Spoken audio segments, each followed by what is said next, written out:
Merci de nous avoir rejoints pour ce dernier atelier des assises consacré à l'assurance des risques cyber. Alors c'est un sujet dont on a souvent parlé pour ceux qui participent au cercle, qu'on a abordé parfois aux assises. À certaines époques, on avait même eu des exposants assureurs. C'est un sujet où beaucoup de questions se posent. Bienvenue, installez-vous. La prochaine fois, je le ferai discrètement, vous inquiétez pas. Et moi, je tenais à ce qu'on fasse cet atelier parce que j'ai constaté, alors on va voir si j'ai raison ou pas, que depuis 2 ans, les choses ont évolué. La situation a quand même un peu évolué, malgré encore certains blocages. Alors on est content aussi d'avoir sur cette table ronde un panel d'intervenants venus d'horizons différents, mais qui, je crois, vont tous dans le même sens, donc ça c'est plutôt une bonne nouvelle. L'idée aussi de cet atelier est de voir comment justement les différents acteurs peuvent s'accorder pour aller dans le même sens, qui est finalement de protéger l'entreprise au mieux de ses intérêts.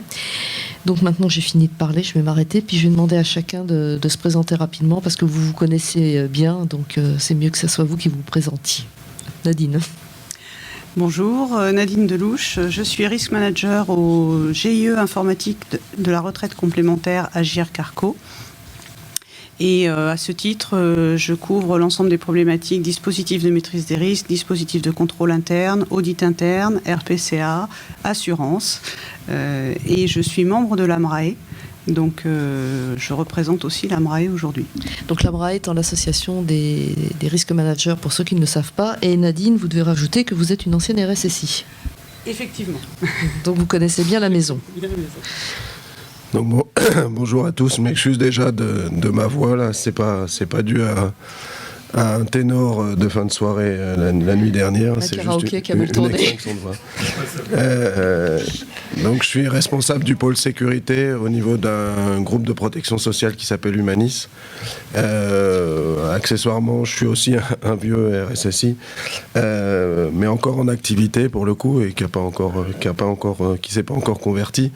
Je m'occupe également je suis en tout cas membre du conseil d'administration du CESIN, et on œuvre justement, on le verra sur ces différents sujets au sein de la communauté des responsables sécurité de l'information.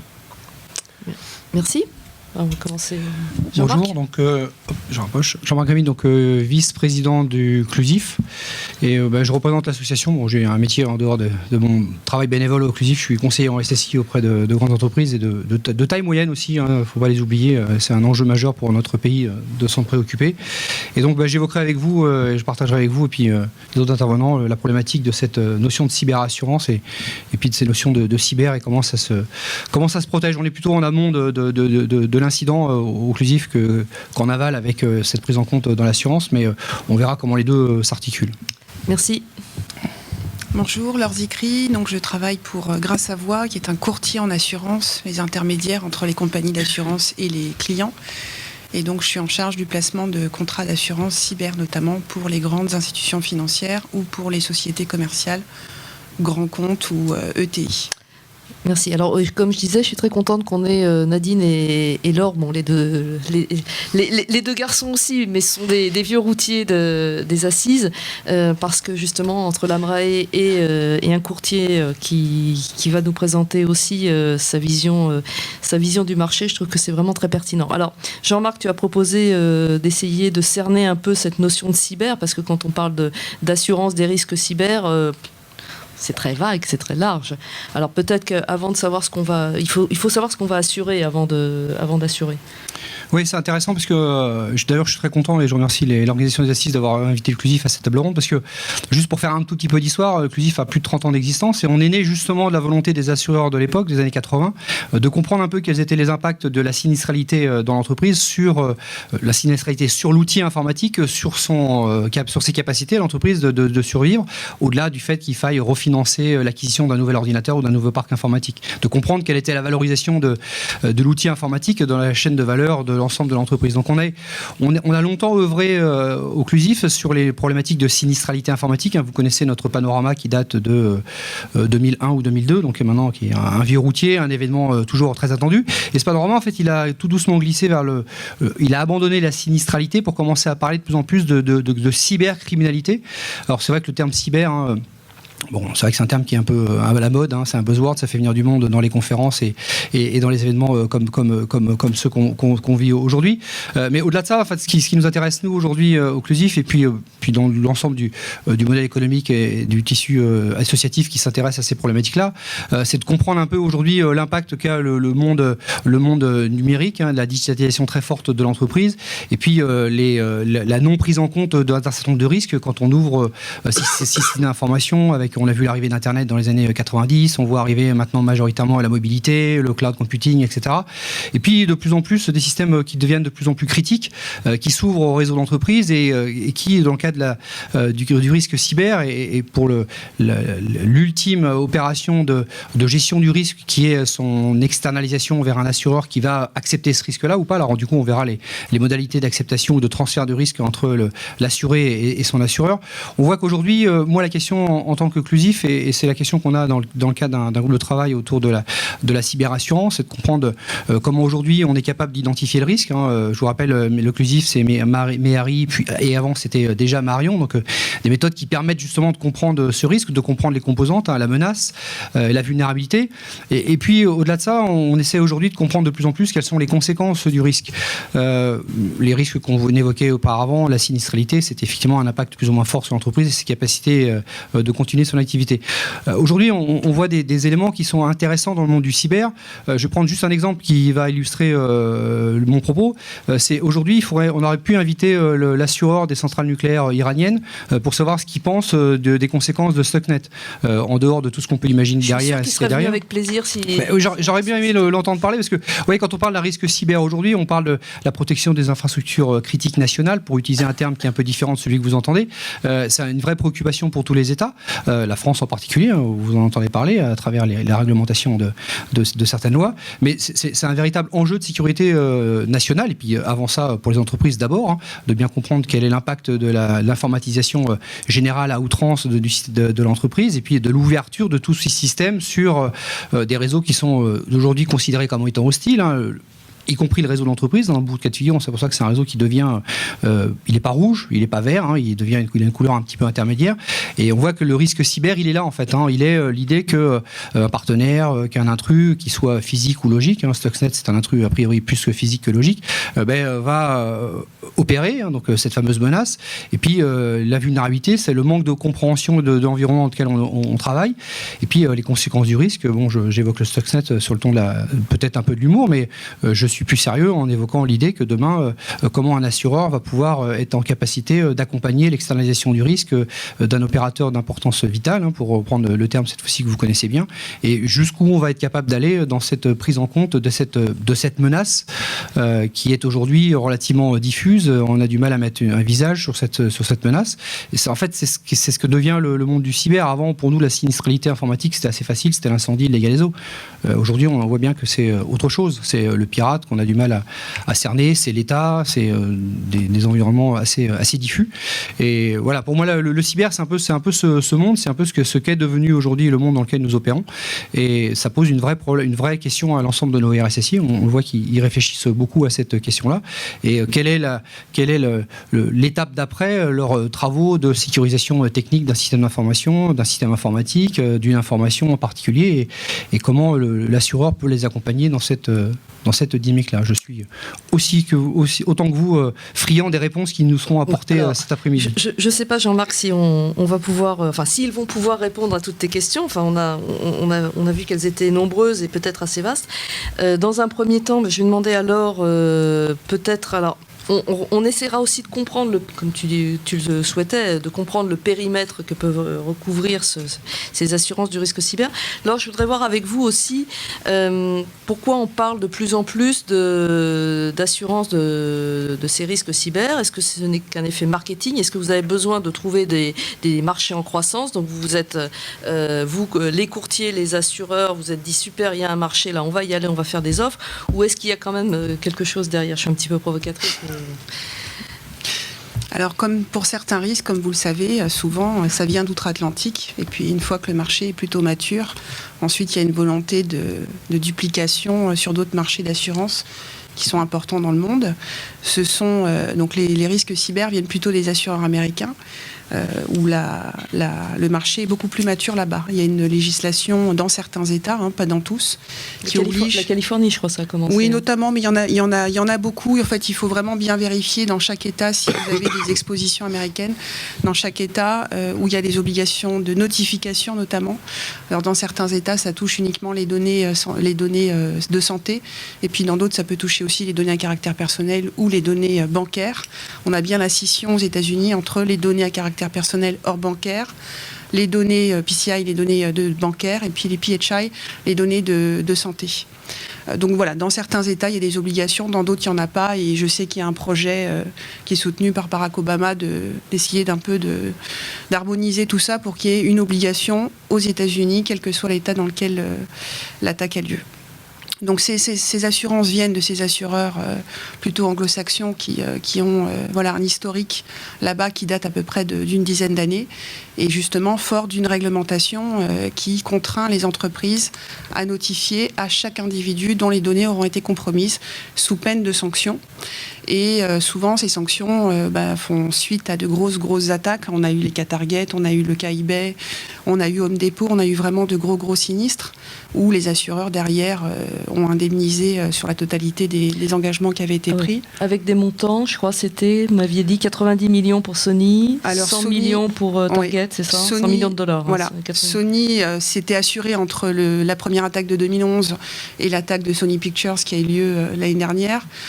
Donc Sony a été assuré pour 90 millions. Bon, ça, tout le monde le sait. Ça a été dévoilé par les hackers. Voilà, par les hackers dans le cadre du vol de terra et de terra de données. Donc, toutes ces informations sont disponibles en ligne. Je ne dévoile rien du tout. Et les assureurs ont indemnisé. Donc, au plein des engagements qui avaient été pris. Et sur le cas de Target, ils étaient assurés à hauteur de 100 millions et les assureurs ont payé 100 millions. Voilà. Il y a d'autres cas, je sais sur eBay, il y avait un dispositif d'assurance aussi qui a été mis en place. Par contre, je n'ai pas les chiffres à vous donner. D'accord. Donc là, c'est la situation aux États-Unis.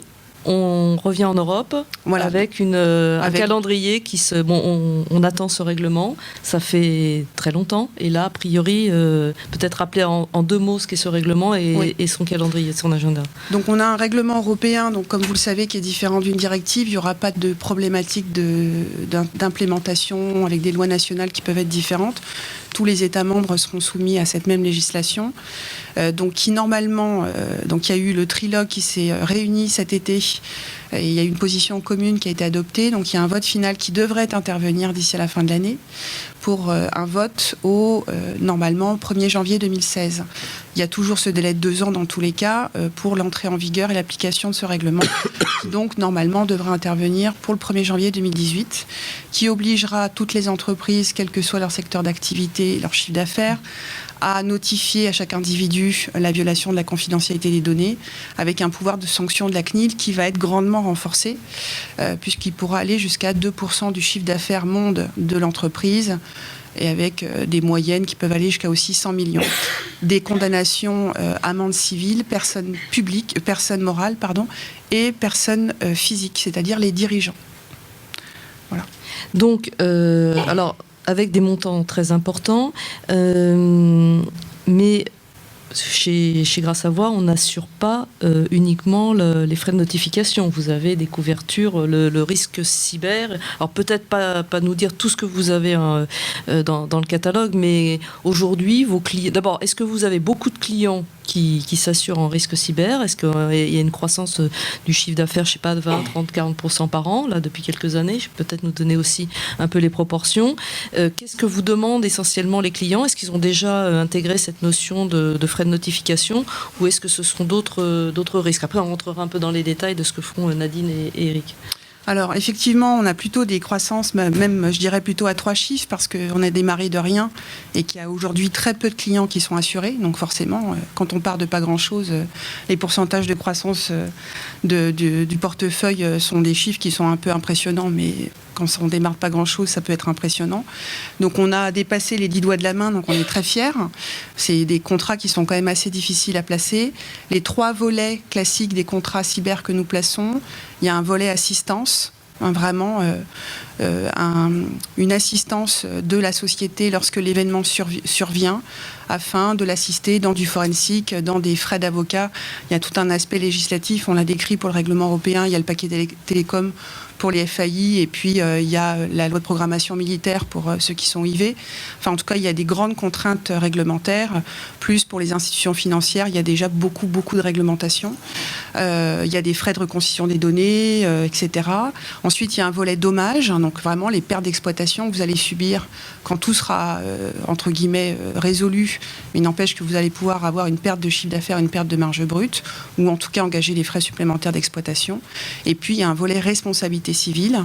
On a quand même eu la loi sur les classes actions qui a été introduite en France il y a bientôt 1 an, même si pour l'instant, il n'y a pas eu beaucoup de classes actions qui ont été menées. Mais en tout cas, voilà, il y a sans doute des réclamations qui peuvent survenir et venir des clients qui peuvent venir chercher votre responsabilité suite à une divulgation de leurs données. D'accord. Ou une atteinte au système. Ok, merci. Tout à l'heure, on reviendra un petit peu sur vos exigences aussi en tant que courtier pour assurer, puisqu'on n'assure pas non plus n'importe comment. Il faut faire de la prévention.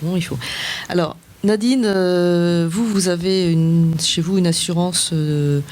Vous avez déjà une assurance, vous êtes en train de réfléchir pour étendre cette assurance des risques cyber, mais là aussi vous vous posez beaucoup de questions parce que c'est une chose qu'on l'a abordé un peu.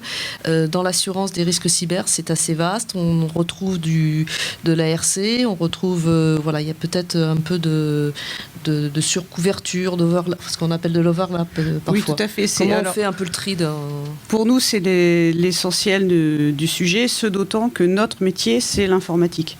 Donc en fait, on est une plateforme informatique, on est à la fois éditeur et exploitant. Donc effectivement, on n'a pas d'activité, on ne vend pas de produits, on rend du service dans le cadre d'un GIE. Donc c'est un peu atypique, mais ça veut dire aussi que en fait, on a déjà la plupart des risques qui sont couverts d'une façon ou d'une autre par des polices ou autres. Alors, un élément, je ne sais pas s'il y a beaucoup de RSSI pur dans la salle, mais souvent, c'est une discussion qu'on a, parce que moi, j'ai beaucoup travaillé avec notre partie RSSI pour discuter de ces contrats. Une notion que l'on n'a pas souvent quand on n'est pas baigné dans le monde de l'assurance, c'est que l'assurance est là pour nous dédommager des frais de remise en état ou des dommages causés. Et il faut déjà être en capacité d'établir cette notion de perte ou de dommage. Alors, effectivement, on parlait de notification. On sait combien va coûter le fait de notifier. Quand on va parler de reconstitution de médias, on connaît nos médias, on sait ce qu'il va falloir refabriquer. Bon, une machine qui a brûlé, ça c'est simple, on remplace, on met une machine. Après, si on part sur de l'interruption d'activité, à l'interruption d'activité, pour qu'elle soit transférable vers l'assureur, il faut qu'on ait mis en place des moyens pour compenser ce qui n'a pas été fait. Si chacun a fait un effort et tout le monde a fait un petit peu plus de travail, mais on n'a pas d'heures sup, on n'a pas de personnel intervenant supplémentaire, etc., on ne transfère rien, parce qu'on n'a pas de dommages à proprement parler. Donc il y a une notion qui est très importante, c'est de comprendre cette mécanique d'assurance et qui n'est pas partagée par les gens qui n'ont pas l'habitude. Donc pour bien déterminer, parce que la plus grosse difficulté sur la partie cyber, ça va être effectivement de quantifier le risque, pour savoir à hauteur de combien on veut s'assurer en garantie. La limite des garanties, elle est à peu près claire, et on sait à peu près ce qu'il faut souscrire, enfin on y arrive, où on peut céder. Alors je vous parlerai tout à l'heure d'un joli guide cahier technique qui aide beaucoup. Vous pouvez le présenter maintenant. Alors voilà, c'est une œuvre commune à Morat et Cézanne. et qui en plus est en 2 langues. Donc voilà, le Césin à la version anglaise, l'Amrae à la version française. Vous pouvez télécharger en fait sur le site du Césin la version anglaise. Ce cahier, la française est sur le Césin aussi ? Ah bah alors c'est merveilleux, vous pouvez même télécharger aussi la version française, sinon vous pouvez vous le procurer auprès de l'Amrae aussi. Ce cahier permet de poser le problème en fait et de réfléchir en ayant bien toutes les données. Donc on vous rappelle au début que évidemment vous avez d'abord fait une identification de vos risques, que vous avez évalué les impacts, que vous avez mis en place un certain nombre de traitements pour réduire les risques. Alors ça c'est un rappel, on ne vous dit pas comment le faire, vous êtes censé savoir ou vous faire aider pour le faire. Et voir après les polices que vous avez, donc faire un audit complet de vos polices existantes pour démêler un peu les chevaux. Alors on parlait de responsabilité civile, aujourd'hui les cyber elles sont proposées avec un volet responsabilité civile assez fort. Mais vous avez très vraisemblablement déjà un contrat en responsabilité civile pure, professionnelle et exploitation. Et donc, ce qui est important, c'est de ne pas surassurer. Donc, si on rajoute un volet responsabilité civile du côté de la cyber, il faut peut-être penser à diminuer celui qu'on a de l'autre côté. Alors, vous avez dans ce guide quelque chose qui est très bien. Moi, je l'ai utilisé. On est en train justement de faire cette étude. Montrez-le. Voilà, je le montre très haut comme ça. Ce qui est intéressant, sur le site. Ce qui est intéressant, c'est les couleurs. En fait, là, je pense que vous avez ici une liste de scénarios d'incidents, de sinistres, et vous avez ici les types de police qui existent. Donc la responsabilité civile, la malveillance, le dommage, la cyber. Et après, vous avez les pavés. Donc quand c'est vert, cette police peut couvrir.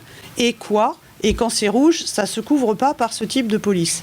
Et en fait, vous allez vous apercevoir que pour un élément donné, par exemple, impossibilité d'encaisser des cartes bleues, parce que vous avez un incident réseau et ça ne passe plus, vous allez avoir une perte de chiffre d'affaires et on va vous dire que sur une partie du risque, du sinistre, vous allez pouvoir faire jouer votre perte d'exploitation dommage. Donc là, vous êtes dans le cadre d'un contrat, mais en responsabilité civile, vous allez pouvoir voir l'aspect relation avec la banque et vous allez avoir sur la cyber éventuellement une partie de perte d'exploitation. Donc là, il faut vérifier si on est en redondance ou pas avec la dommage.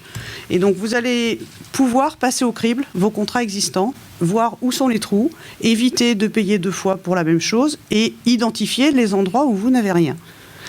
Alors, peut-être que, parce qu'on va ensuite continuer avec Eric, parce que ça, le risque, le RSSI dans son coin tout seul, il va peut-être avoir du mal à le faire. Je voulais juste, avant de donner la parole à Eric, qui aura eu l'occasion, le temps de reposer sa voix, Nadine, vous m'avez dit, vous-même, vous avez avancé dans la réflexion, parce que vous m'avez dit, en 2012, donc c'était il y a 3 ans, on s'est fait refuser par 2 compagnies.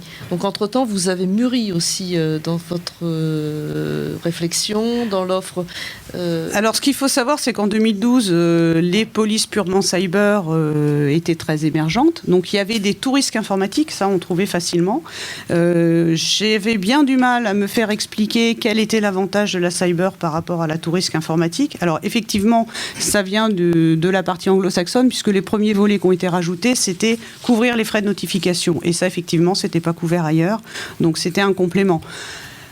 Il y avait la partie aussi sinistre immatériel non consécutif. Je décode peut-être pour ceux qui n'en sont pas habitués. Oui. Donc, vous avez les pertes de données. Votre baie de disque a brûlé, vous avez perdu vos données. La reconstitution des données, c'est un sinistre immatériel, puisque les données ne sont pas matérielles, consécutif à un sinistre matériel qui est la perte de la baie. Maintenant, vous avez une bombe logique qui vous a détruit toutes vos données. Il n'y a pas eu de sinistre matériel. Et dans les tout risques informatiques classiques, on est couvert en général sur le sinistre immatériel consécutif et pas sur le reste. Donc là où vous pouvez faire évoluer, et nous c'est ce qu'on avait fait en 2012, les polices purement cyber étaient quand même pas complètement ficelées sur le marché, ou en tout cas pas très claires dans leur offre, et on avait simplement souscrit un volet complémentaire sur l'immatériel non consécutif.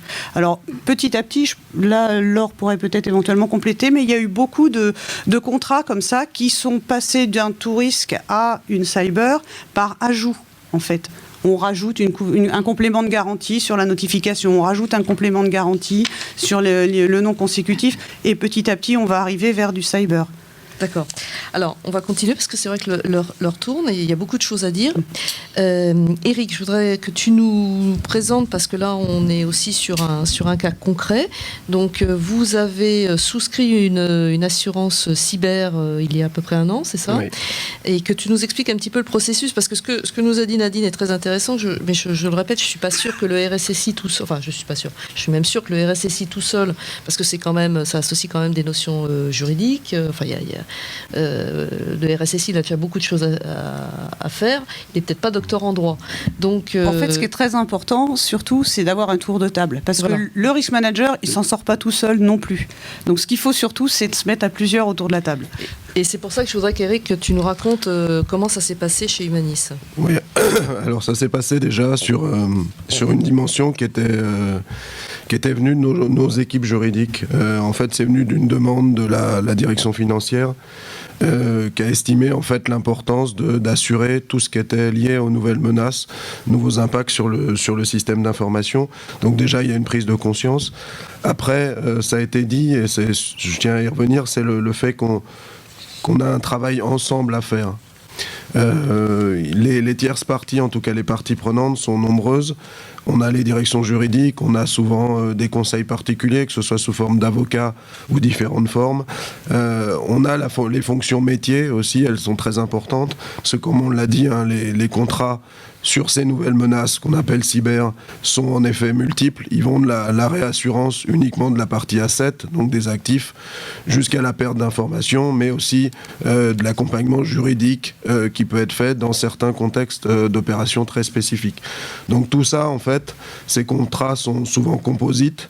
On n'a pas toujours, nous, en tout cas, SSI, une importance particulière sur de la valeur ajoutée sur ces différents thèmes.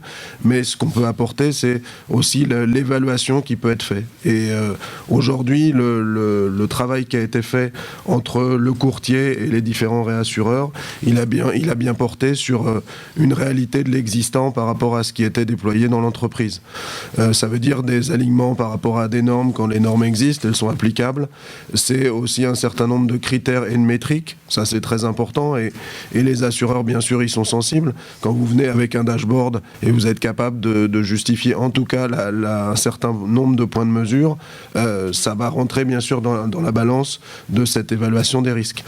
Et puis fort de ça aussi, c'est la posture de l'entreprise en termes de risque net acceptable, et ça c'est très très important. L'idée, c'est que dans notre logique, qu'elle soit RSSI mais qu'elle soit aussi assurantielle, on la retrouve d'ailleurs dans la partie aussi assurance technique, c'est d'accepter en fait le risque net. Donc on réévalue le risque net à partir d'un certain nombre de dispositifs. Nous avons des actions pour réduire ce risque. L'assurance est aussi un outil qui en fait partie, tout comme de renforcer des infrastructures, tout comme mettre tout type de composants ou de processus en place. Donc ce qui est important dans l'apport que j'ai pu avoir sur le dossier, c'est que c'est un processus qui est à avoir dans sa globalité. C'est en rien, la réponse assurantielle ne garantit en aucun cas la pertinence, en tout cas, ou la pérennité de l'entreprise dans l'absolu. C'est un dispositif de continuité et c'est surtout un dispositif qui permet de maîtriser, en tout cas, de réduire le risque à une dimension qu'on accepte. Et encore une fois, on peut mettre un contrat en place, on peut accepter le risque, on peut mettre toute autre forme de dispositif de maîtrise. Donc voilà, aujourd'hui, l'important pour juste terminer, c'est le fait et souvent ce qui était relevé quand on a préparé en fait cette table ronde, c'est d'admettre que c'est un travail en commun. Donc c'est souvent, il semblerait, alors j'ai peut-être eu la chance, que ce soit souvent les directions assurantielles, les directions juridiques, les risques managers qui prennent en main en fait ce type de contrat sans nous en parler. Et là, on représente en tout cas une assemblée aussi, et avec non seulement la culture, mais l'expertise qu'on peut apporter dans ce type de contrat, elle est essentielle. Elle est essentielle en termes de garantie, elle est essentielle aussi également, ça va vous faire sourire, en termes de franchise. Le taux de franchise est aussi bien sûr relève de tout ce qu'on va démontrer en termes de démultiplication sur le terrain de ce qui a été mis en œuvre. Alors ça va bien sûr de la continuité d'activité, on en a parlé, qui est bien sûr essentielle, au niveau de recettes ou de tests qu'on accorde justement à ces différents exercices, etc. etc. Donc c'est tout cet ensemble de choses qui va être intégré par des professionnels qui sont les assureurs. Et c'est pour ça qu'après, moi, je me suis retiré, puisque une fois qu'on a donné cette valeur, cet actif quelque part, et un certain nombre de règles, c'est le rôle à nouveau des experts qui sont les assureurs, qui vont préparer et qui nous ont proposé en fait une offre. Cette offre, il s'est trouvé qu'on l'a acceptée, puisqu'on a estimé qu'elle nous garantissait à minima, en tout cas sur les points qui avaient été notés, à la fois par rapport à la direction générale, et puis par rapport à ce que j'avais pu émettre sur ces sujets. Donc c'est important, c'est que c'est un travail en commun. On ne garantit rien tout seul. C'est quand même un sujet de risque entreprise, et c'est pas un sujet ni de SSI, ni du pôle assurance, ni du pôle juridique. C'est vraiment très important. Je pense que le message aujourd'hui, c'est qu'on puisse travailler ensemble, et je pense que le document là, qui scelle un peu les deux communautés, la partie risk management avec la partie AMRAE et puis la partie CESIN, est très importante par rapport aux travaux et la qualité des travaux qu'on peut réaliser ensemble. Et je pense, comme tout, c'est dans l'échange que peut-être, je ne sais pas s'il est bon, notre contrat, mais on a pu amener un contrat qui aujourd'hui, en tout cas, a de la teneur, et dans lequel je suis capable aussi, et je suis en capacité de le comprendre, ce qui est quand même une des vertus aussi, parce que tout contrat n'est pas forcément compréhensible par, en tout cas, les experts qu'on peut représenter. Et ça, c'est essentiel. Oui. Bon, je vous passe la première lecture qui était incompréhensible, où je n'avais pas compris un paragraphe sur deux, dans le début des travaux. Donc on a fait, je pense qu'il y a un peu... Donc il y a eu un effort des deux côtés aussi pour l'échange d'informations. Si tu avais un conseil à donner, parce que bon, je pense que tu as été associé, tu l'as remarqué, tu l'as dit toi-même, tu as été associé très tôt dans la démarche, ce qui n'est pas toujours le cas. Tu as suivi le programme, même si à un moment donné... ce qui est normal, oui. Tu t'en es retiré. Qu'est-ce que tu pourrais donner, hormis de se rapprocher du risk manager, aux RSSI qui sont ici, pour justement bien montrer cette valeur que vous avez, vous, responsable des systèmes, de la sécurité des systèmes d'information. Il faut admettre qu'on n'est pas le risque essentiel. Pour être embarqué dans ce type de projet. Il faut être visible, ça c'est sûr, on n'arrête pas de le dire, mais c'est quand même, ça va mieux en le redisant. Je pense que il faut qu'on crée aussi des cadres de référence. Donc arrêtez de penser que la SSI a un problème à la fois d'informatique, et on en a parlé parce que les multirisques informatiques existent depuis belle lurette. On assure déjà des problématiques de continuité d'activité aussi depuis très longtemps. On la garantit ou pas, mais ça c'est un autre sujet. Mais en tout cas, ça c'est des sujets qui sont entendus. Sur tout ce qu'on appelle les cyber, alors en tout cas ces nouveaux risques ou nouvelles natures de risques rattachées à toutes ces nouvelles menaces, c'est là où l'expertise est celle que nous pouvons amener. Maintenant, il faut à nouveau être entendu. Donc ce que je conseille, c'est quand vous avez bien sûr un accès à ces domaines-là, jouez votre carte en tout cas, et jouez la moins technologique possible, puisqu'encore une fois, il faut juste admettre que le risque vision de l'entreprise, la sécurité n'est sans doute pas l'objectif majeur, qu'il soit cyber ou que sais-je, que ce soit un risque de sécurité.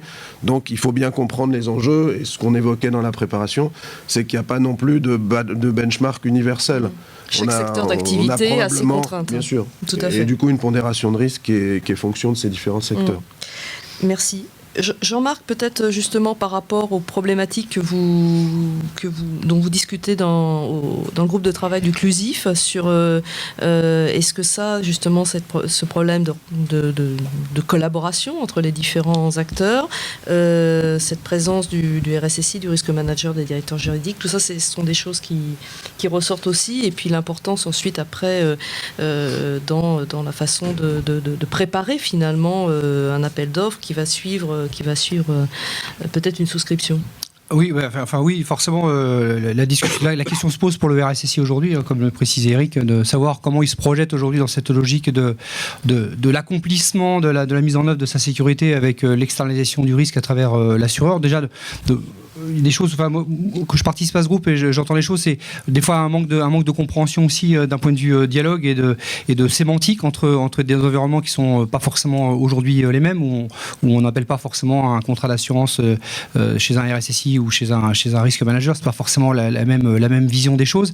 Et puis les RSSI remontent aussi beaucoup l'idée de se dire que finalement c'est quoi en fait aujourd'hui l'étalon de l'assureur par rapport au travail qui a été fait par les équipes de l'entreprise, par le RSSI dans son scoring de risque.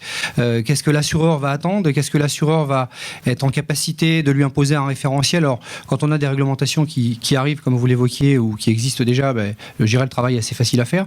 Quand les réglementations n'existent pas nécessairement, ou qu'on laisse aussi l'appréciation de l'entreprise de la mise en œuvre des éléments physiques et techniques de la réglementation, la question que se pose beaucoup de RSSI, c'est est-ce qu'on est en capacité aujourd'hui de rapprocher le risque tel qu'il a été identifié par la SSI, par l'entreprise, à travers le travail que fait le RSSI, et puis de ce que va attendre l'assureur. On a fait une conférence il y a quelques années de ça au Clusif sur les problématiques d'assurance, je m'en souviens encore comme si c'était hier, et ce qui m'avait frappé, et ce qui reste encore aujourd'hui dans ma mémoire de cette conférence, c'est que l'ensemble des intervenants qui étaient passés nous avaient en fait finalement expliqué que, là on parle de l'assurance, on parle de la contractualisation, mais qu'est-ce qui se passe le jour où il y a un incident, le jour où il y a le sinistre, comme vous l'évoquiez? On nous a expliqué finalement que l'assureur, je vais être un peu dispendieux, vous m'excuserez, mais l'assureur cherche toujours la petite bête, vous savez, le petit, on présente toujours avec les assureurs sur le sujet, mais le petit alinéa qui n'a pas forcément été bien vu, etc. Et dans le risque cyber, parce que vous évoquiez des formulations de ce que c'est la sinistralité, et effectivement, on comprend bien l'incendie, le dégât des eaux, l'impact que ça a, mais dans le risque cyber, tel que je l'évoquais, et tel que vous le comprenez aujourd'hui, et tel que vous l'avez vu pendant ces 3 jours, c'est tout sauf matériel, et comment en fait l'un et l'autre vont comprendre l'impact de ce risque, et comment l'un et l'autre vont arriver à s'entendre, ou pas d'ailleurs, sur ce qu'est cette définition du risque, et ce qu'aurait dû faire l'entreprise, et ce qu'elle n'a pas pu faire, si le risque ou si l'événement est irrésistible, dans ce cas-là... On va poser la question à Laure. Elle est à côté. Alors Laure, j'ai une autre question aussi pour compléter celle de Jean-Marc. Ça sera un petit point sur les capacités aujourd'hui du marché. Parce que il n'y a peut-être pas beaucoup d'entreprises qui sont cyber assurées. Demain, avec la notification, vous nous promettez qu'il va y en avoir beaucoup. Est-ce qu'on va avoir de la capacité suffisamment? Est-ce que les assureurs ont les capacités, les réassureurs derrière? Donc pour répondre à la question de Jean-Marc d'abord Alors, pour chercher la petite bête. Pour répondre à la question de Jean-Marc, aujourd'hui, on a un marché qui est assez nouveau, comme on vous l'a dit, qui a beaucoup évolué en très peu de temps ces 2 dernières années. Aujourd'hui, en France, en tout cas à ma connaissance, on n'a pas eu de sinistralité cyber au titre d'un contrat cyber. On a certainement des clients qui ont eu des atteintes ou des attaques et qui ont essayé de les circonscrire avec les contrats d'assurance qu'ils avaient déjà. En tout cas, moi, à ma connaissance, il n'y a pas eu de sinistre cyber indemnisé au titre d'un contrat cyber, tout simplement parce qu'il y a très peu de clients qui sont assurés pour le moment. Donc ce serait intéressant qu'on refasse cette table ronde dans 1 an et dans 2 ans et qu'on puisse répondre à cette question. Toutefois, si on s'appuie sur les connaissances qu'on a du marché, toujours encore une fois le marché américain, il y a des sinistres qui sont payés, il y a des grosses attaques auxquelles les assureurs ont répondu. Donc comme c'est simplement dupliquer des contrats d'assurance qui existent déjà depuis longtemps, normalement il n'y a pas de raison que les contrats ne marchent pas en France. En tout cas, je ne vois pas pourquoi ce serait le seul pays où ça ne fonctionnerait pas. Par ailleurs, le nuage de Tchernobyl s'est bien arrêté à nos frontières. C'est jamais. Par ailleurs, il y a quand même quelques contrats qui couvraient le dommage immatériel. On pense au DataGuard, ça fait quand même plus de 20 ans qu'il existe. Il y a eu des sinistres qui ont été indemnisés. Donc il n'y a pas de raison que sur ce type de sinistre-là, le contrat ne vienne pas à jouer. Bien sûr qu'il y a des discussions, et les courtiers sont là pour défendre les intérêts des assurés. Quand on sent qu'il y a un assureur qui va essayer un petit peu de gagner du temps pour ne pas payer la garantie alors que la garantie est complètement due. Mais tout ça, bien évidemment, il ne faut pas attendre que l'incident arrive. Il faut bien comprendre le contrat, et je rejoins là-dessus Eric. Il faut bien lire le contrat, il faut bien le comprendre, et il faut bien que tout le monde soit autour de la table. On a oublié une personne dans la liste des personnes qui doivent être associées. Je pense au CIL, au correspondant informatique et liberté. Voilà, on n'en a peut-être pas discuté, mais lui aussi va être quand même aussi la première ligne vis-à-vis des autorités, en tout cas vis-à-vis de la CNIL. Voilà, donc la direction juridique, souvent le CIL est rattaché à la DJ. Voilà, il ne faut pas l'oublier dans la discussion. Ouais, alors allez-y vite parce que je crois que. Juste une question en fait. Parce que... Oui, c'est intéressant, mais est-ce qu'on n'a pas un problème, si je puis dire, où l'assuré, dans ce cas-là, c'est pas l'assuré, c'est la victime. Est-ce qu'aujourd'hui, toutes les victimes de cyber-incidents, est-ce que les entreprises déclarent tout leur risque, le risque quand il est avéré, tout simplement, quand il y a un sinistre, parce que vous évoquez effectivement le cas des États-Unis où la réglementation telle que vous l'évoquez impose ce qui arrive en France et ce qu'on voit à travers certaines déclarations de sociétés qui n'ont pas eu le choix de par la réglementation de faire état d'eux. Mais est-ce qu'aujourd'hui finalement l'entreprise elle s'auto-assure pas elle-même en se disant finalement on va mettre tout ça sous le tapis et puis on va gérer avec nos moyens en espérant que ça ne se sache pas et ce qui s'est produit. Alors après il y a des choses qu'on peut pas cacher et qui vont se voir, mais est-ce qu'on n'est pas aussi dans cette logique-là en France aujourd'hui ? Oui, c'est vrai que pour certaines entreprises c'est un peu tabou de parler, de dire voilà on s'est fait attaquer, on a entre guillemets failli, mais le problème surtout pour l'entreprise, c'est que finalement vous êtes vous-même victime en tant qu'entreprise puisque vous avez été attaqué et pour autant vous n'avez rien demandé, donc vous êtes déjà vous victime et pour autant vous êtes responsable vis-à-vis des tiers, vis-à-vis de certains clients que vous pouvez avoir, donc vous devez de toute façon répondre à cette responsabilité-là. Et c'est vrai que pour l'instant il y a certaines entreprises, quand il arrive un incident, ils communiquent pas, ils veulent pas en entendre parler, et quand on les interroge, en général, non, il ne s'est rien passé, etc. Nous, on le voit parce que quand on va chez les clients pour leur parler de ces risques-là, et qu'on leur demande est-ce que vous avez eu des sinistres, certains risk managers, non, il s'est absolument rien passé, et quand on accède au RSSI, on se rend compte que bien sûr, il s'est passé des choses.